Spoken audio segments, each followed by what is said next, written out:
Alright, so this is the main reason we want to get Phoenix Squad. His name is Thrawn.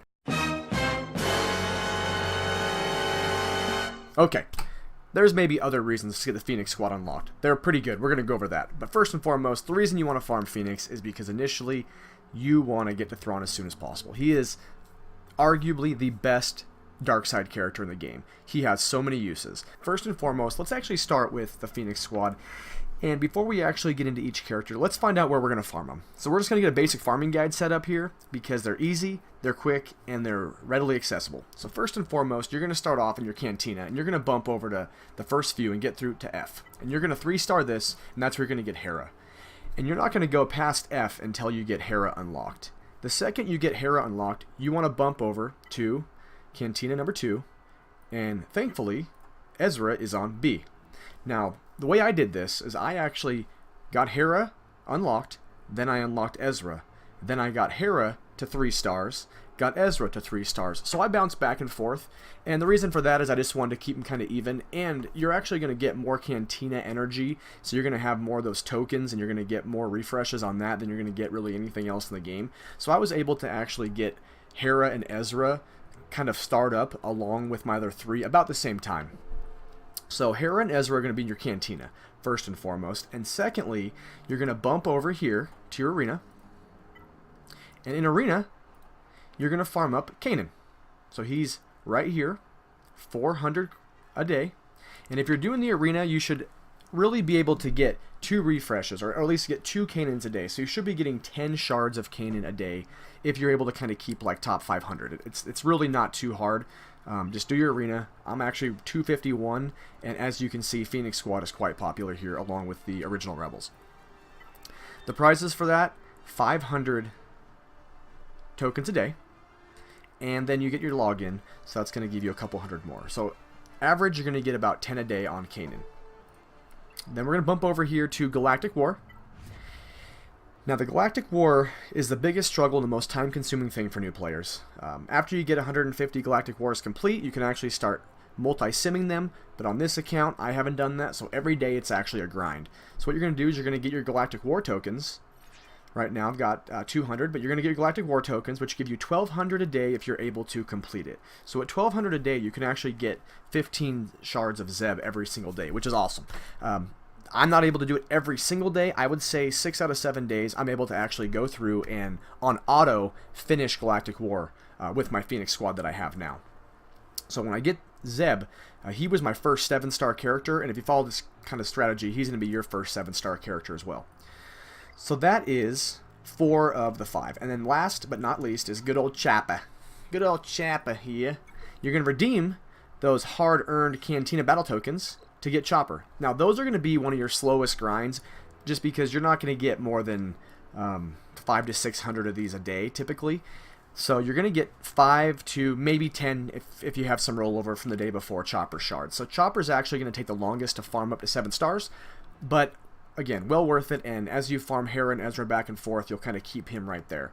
So the way this is going to work is you're going to get your 5 Phoenix Squad started quick. You're going to get them going, you're going to get them start up. And what that's going to do is that's going to get you set up to start snowballing. It's going to have a snowball effect. And the snowball effect is essentially your Phoenix Squad gets you going in all aspects of the game. They're not powerhouses on offense. They are all about survivability. So with that being said, how do you make them a little more offensive power? How do you give them a little more offensive power? Well, there's a 6th member of the Phoenix Squad that really gets left out quite a bit, especially early game, and that is Sabine. Now, Sabine is a good character. The problem is she is hard to farm. She is not...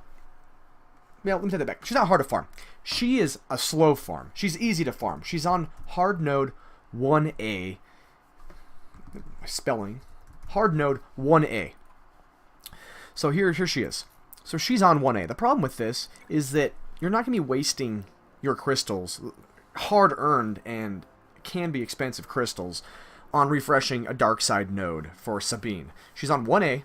You're going to get, at max, if you're lucky, 3 a day. That is going to be so much slower by about 1/3 than you're going to farm the rest of your crew. So this is why she is really kind of the odd man out when it comes to the early game farming for Phoenix, because she just doesn't she's not going to bring anything to the table right away because she's going to be so underpowered. And it's going to take so long. And by that time, you're going to already have a couple legendary events coming through. And with that, you're going to be wasting your time. So personally, I would keep Sabine on the back burner for now. And later in the game, if you love the Phoenix and you want to make them more powerful, then she is the one that you're going to bring in to kind of give a little bit of power and possibly remove Chopper. It's all based on what you want to do. If you want to keep Chopper in, you can remove someone else. The main people you have to keep in your Phoenix squad is Hera because of her leadership ability, and I believe Ezra. I believe Ezra is the #1 character from the Phoenix squad and has the most viability in other aspects of the game with other teams. Let's go ahead and finish off this Phoenix group and talk about why they're so good, and why their survivability is helpful. So Hera's leadership ability is she grants all her allies each person's unique ability. So each Phoenix squad member has a unique ability that is typically just for themselves. Now with the Phoenix squad, they share this unique ability with every single person on the team. So for instance, Ezra, he gains 10% offense at the end of his turn, and this effect can stack up to 40%. Now this is Omega'd, so let's go ahead and hit 7, because I think everybody can get to 7 fairly easy. Ezra gains 10% offense at the end of his turn, and the effect can stack up to 30%. So you're going to get a 30% attack bonus, or offensive bonus. So that's going to help give you an extra 30% offense to each one of your members, because each person grabs that. Kanan has a really good one, 70% counter chance and 25% health Omega'd, or 55% counter, 15% health at level 7. And so what that's going to do is it's going to give your Phoenix squad a huge chance to counter every time they're attacked, and whenever they get debuffed by those mainly dark side, but all squads, when they get debuffed, they get 50% health. So it's an instant health recovery. And so you add Chopper's unique in, which gives everybody 15% of it max health recovery just from going, and an additional protection up if he gets attacked. So what that's going to do is you're going to have health coming from Kanan, you're going to have health coming from Chopper, you're going to have protection up from Chopper, and then lastly you're going to get Zeb's, which he has bonus max protection equal to 40% of his max health and recovers 15% protection at the start of his turn.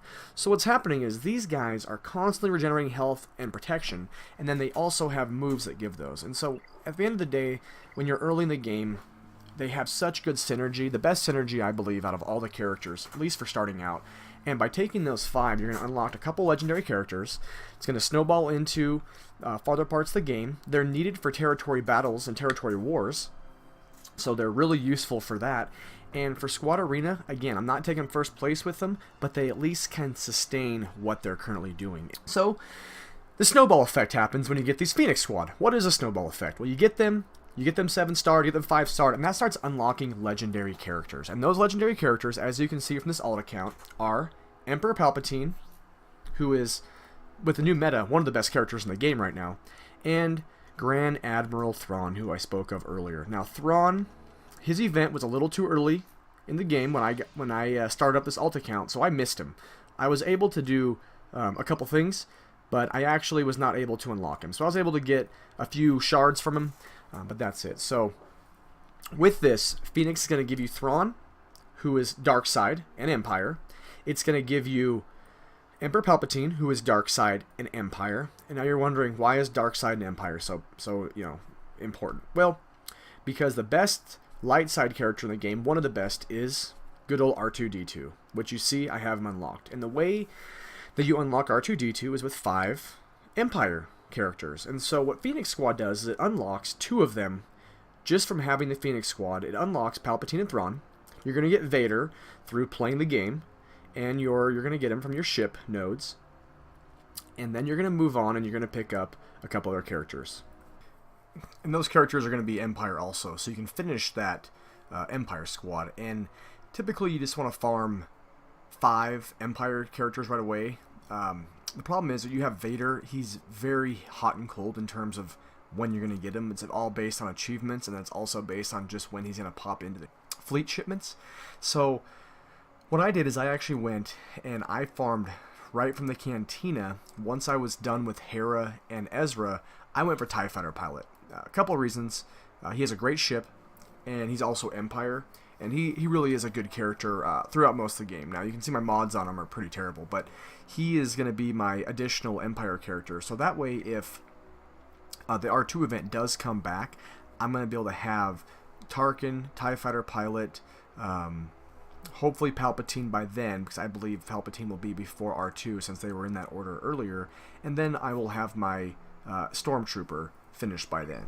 So I'll talk to you a little bit more about where you're going to farm the rest of them here, but that's the next farm from Cantina. Is I would actually go Hera and Ezra, and then from that I would move on to TIE Fighter Pilot, and then Kylo Ren Unmasked. And Kylo Ren Unmasked has an amazing Cantina node, probably the best node in the entire game for what it is. You get his ship and him. So with that kind of gives you a basic overview of the Phoenix Squad and why I believe they're the best characters to start off with.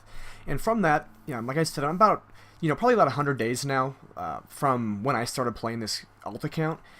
And so let's say you get the Phoenix Squad done and you're kind of like still a little bit lost on where you want to go. So I made a couple notes here.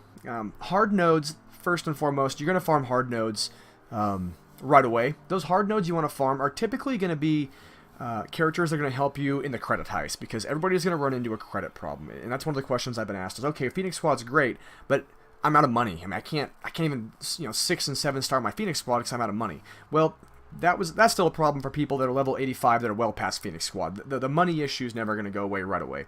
But one thing you can do early in the game is use your hard nodes to farm Boba Fett and Chewbacca.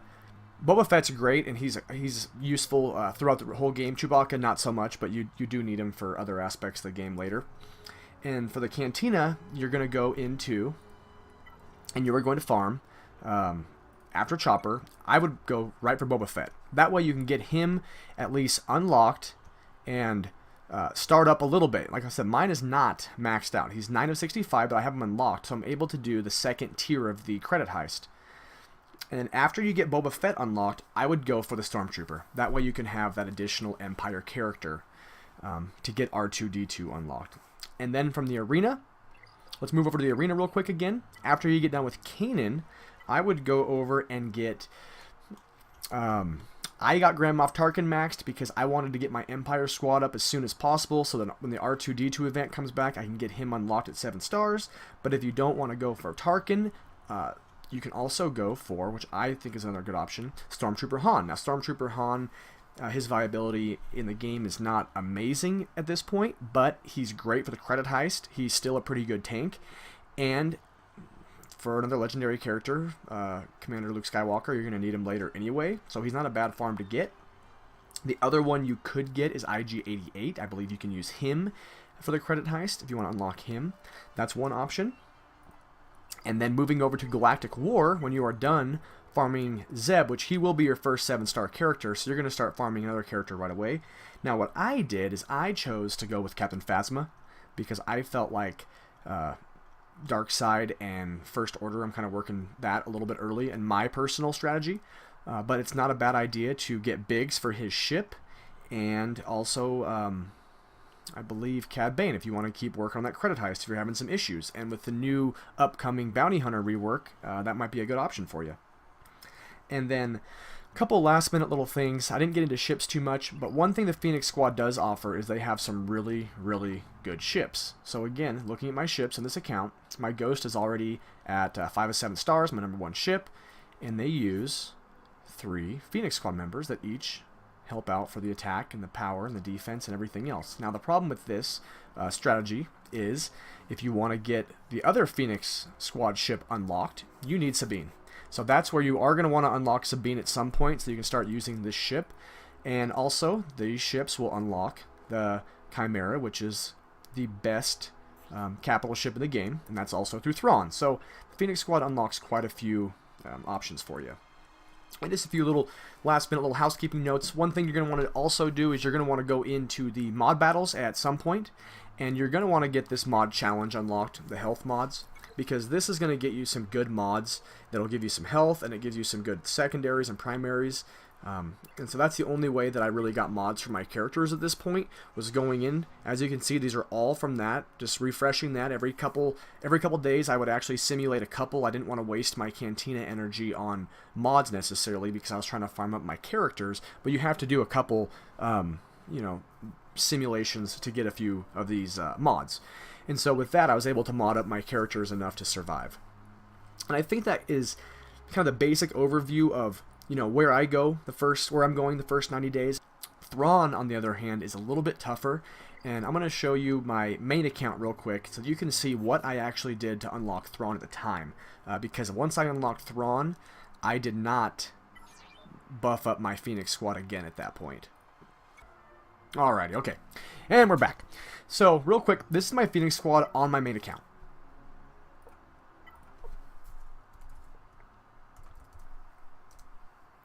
No slash. Phoenix. This is the team that I unlocked Thrawn with. Now, it was a struggle. It took me, I had to get some good RNG. It took me probably 25 tries. Probably longer than that. It took me 2 days, actually. Not non-stop, but it took me 2 days to really unlock him. The first day, tried it a few times, got frustrated, took a break, came back. And I did not gear or mod any of these guys since that event. Again, like I said, I think Ezra is the best. So in my game, I actually used a Zeta on Ezra because I like him. It was a 100% preference, nothing to do with necessarily needing it. I just, I'm sorry, that wasn't his Zeta. I Zeta'd his one. 50% damage, 25% turn meter. So this is the team that I unlocked Thrawn with. I had a Ezra, gear 11. Now, he's pretty well modded. I haven't touched those in a long time because I don't use them as much. But I like Ezra, so I got him to gear 11 in the mods. But everybody else, as you'll see here, Hera is gear 8. All right, everything is Omega on their uniques. That is the one thing you need, is you need everybody's uniques Omega, in my opinion, in order to unlock Thrawn. Zeb, gear 8. Decently modded. Nothing great. Nothing. Their speed is actually terrible. And Kanan, again, nothing else is Omega'd or Zata'd other than his unique. And then Chopper, gear 8. So they're all gear 8. Okay mods, nothing fantastic.